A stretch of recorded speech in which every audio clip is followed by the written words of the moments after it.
The tugboat, for its size, is the most powerful craft afloat. And the Star Tugs are the power behind the docks and waterways that make up the big city port. The 1920s. Big City Port was the biggest harbor in the world. It was a time of change and great opportunity.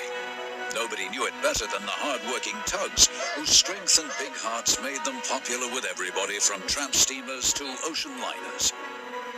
Important jobs in the port often kept them working night and day. My Tugs, the Starfleet, were no exception. I had 3 harbor tugs, OJ, a paddle steamer, Warrior, and Big Mac. A railway tug, Top Hat, one little switcher, 10 cents, and Hercules, my ocean-going tug. They were a good crew, striving to be the best in the port, not always succeeding, but proud of their work.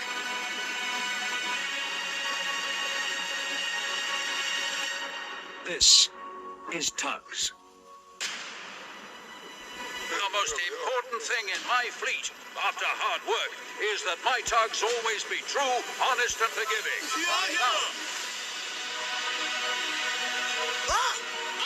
Sunshine. Sure. It's good to meet you.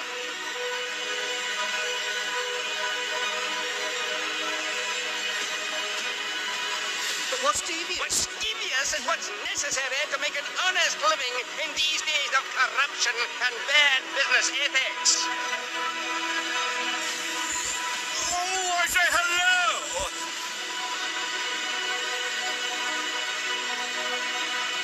So you might exciting stuff. Makes lovely big bands.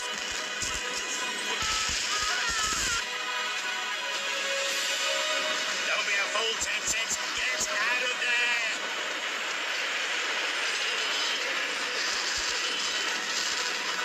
Got to look after your friends, you know.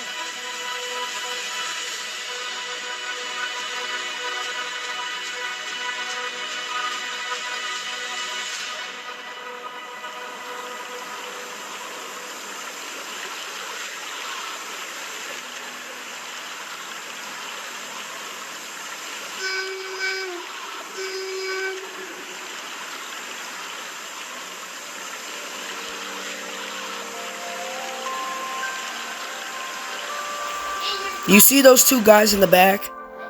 Well, I'll tell you who they are if you don't know already. One of them is Robert Cardona, the man right here. And the other one is David Minton. David Minton was the owner of a company called Clearwater Features, who had just got their start on a TV show called Thomas the Tank Engine and Friends. But during the second season hiatus, Minton and Cardona went and made a second show that would give them total creative freedom. This is how they made it. According to this magazine right here, we wanted to make something a bit bolder that would challenge us to create detailed models with correct ways of working in a harbor.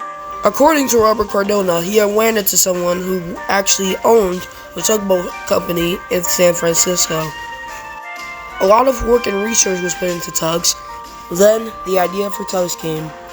Tugs would be set in a big bustling harbor in the 1920s, where steam was slowly replacing the old sailing boats, and soon, steam would give way to diesel. But this was the time where steam was in its heyday. The Star Tugs were based on the San Francisco Crowley fleet, as seen right here, and the Z-Stacks were based on the Moran fleet of New York. Fun fact, Zorn was actually named after Moran, because Zorn rhymes with Moran, I guess. A lot of the other Tugs in the show were based on real ones. OJ was based on the preserved Epperson Hall, who is still moored up in San Francisco. Grampus was actually based on a 2-man tug named Grampus, and Hercules, the ocean-going tug, was based on...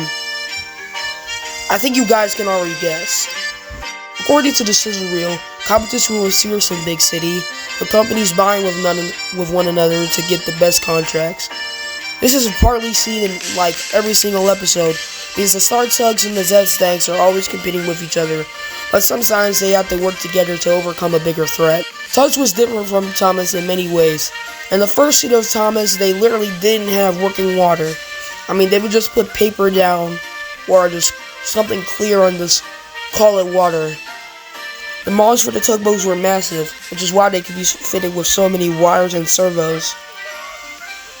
Unlike Thomas' characters, where they can only look forward, Tugs' characters' wheelhouses should actually swivel, giving them more freedom. What's even better was that they could play with atmosphere. As seen here, they would make it a calm night, which then would transition into a dewy morning. Tugs really wanted to be the big TV show for 1989 and possibly 1990. They also had other plans for other countries like Japan. Tugs was filmed in the same studio as Thomas, Shepard's Studios. But the difference was that Britt didn't like the fact that David Min and Robert Cardona had left Thomas to go and make their own show. Turns out Britt had actually tried to sue David Min because the original faces for the Tugs were actually gray like Thomas' faces. I can't find the image of the original faces, but yeah, they look too similar to Thomas. Then they opted for more flesh color faces as seen here. Funnily enough, there were actually steam engines in Tugs. Hell, the Mark 1 engine was actually turned into the character Puffa. And there's also a theory that Little Al was actually turned into Rosie's model, but that's just a theory. A Tugs theory.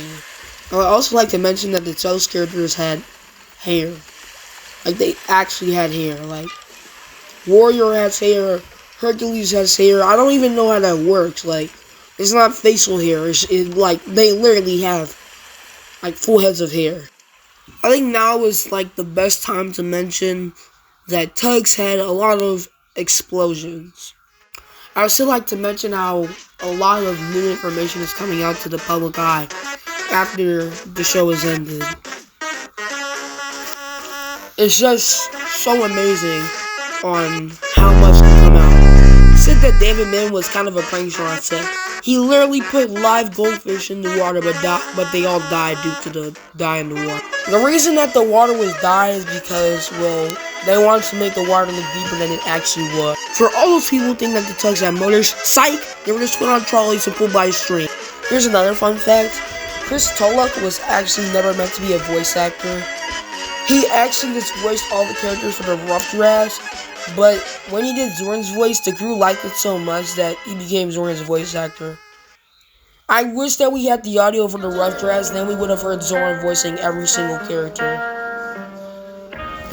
It would be actually pretty funny. There's also this really dark moment in the original draft for Sunshine. I'm just going to go into it right now.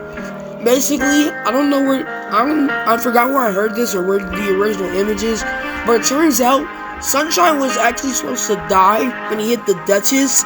He was literally supposed to sink and die in the original cut. He was going to die. It's pretty disturbing.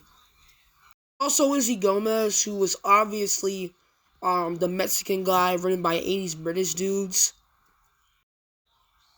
Television South, the TV station that aired Tugs, that went bankrupt.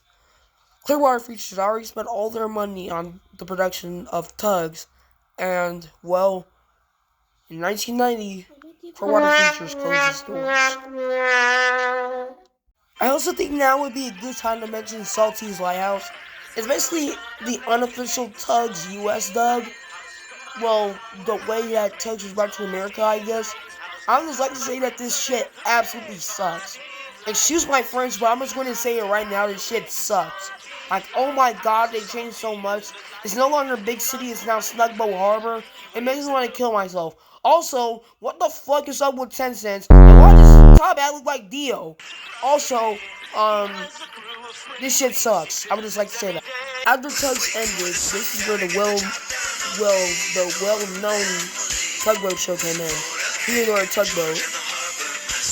Also in the credits, you can catch a clip of Robert Cardona's name, which shows my proof. I like to show this behind-the-scenes image, and it looks like these two faces are about to kill. I'm glad they went for this design and not whatever the hell that was. The Tugs actually had working propellers so that they would create waves behind them. Also, there's this golden moment right here. Also, I had this theory that Captain Star used to be the megaphone because of this scene right here.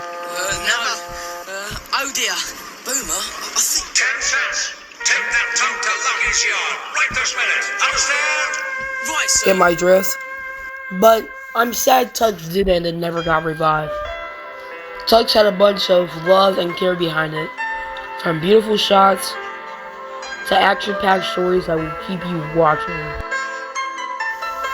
It seems like Tugs is the best show a man can see.